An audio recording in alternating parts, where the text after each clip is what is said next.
छत्रपती शिवाजी महाराज, वीर दलितांचे कैवारी, राज्यघटनेचे शिल्पकार डॉ. बाबासाहेब आंबेडकर, शांततेचे प्रसारक महात्मा गांधी, स्वच्छतेचे पुजारी गाडगे महाराज, स्त्री शिक्षणाचे प्रसारक ज्ञानज्योती क्रांतिज्योती सावित्रीबाई फुले, क्रांतिसूर्य महात्मा फुले, राजमाता राष्ट्रमाता माँसाहेब जिजाऊ यांच्या पावन स्मृतीस विनम्र अभिवादन.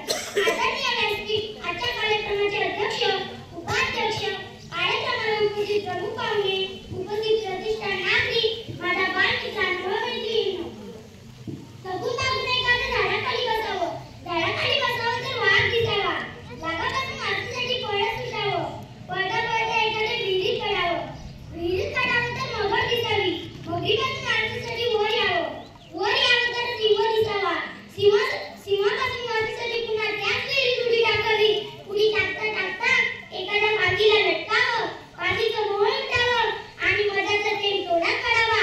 याचप्रमाणे छत्रपती शिवाजी महाराजांनी हिंदवी स्वराज्य स्थापन केले. गुजरातच्या शिवरायांना रयतेच्या राजाला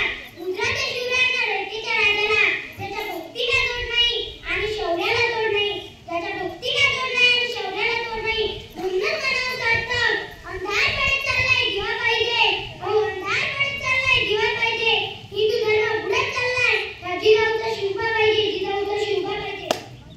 मित्रांनो, छत्रपती शिवाजी महाराजांनी त्यांच्या आयुष्यामध्ये वस्तू वापरल्या आणि माणसं जपवली, परंतु आपण माणसं वापरतो आणि वस्तू जपवतो, म्हणून त्यांनी त्यांच्या दूरदृष्टिकोनात भारताच्या इतिहासावर सुवर्ण अक्षरांनी इतिहास लिहिला.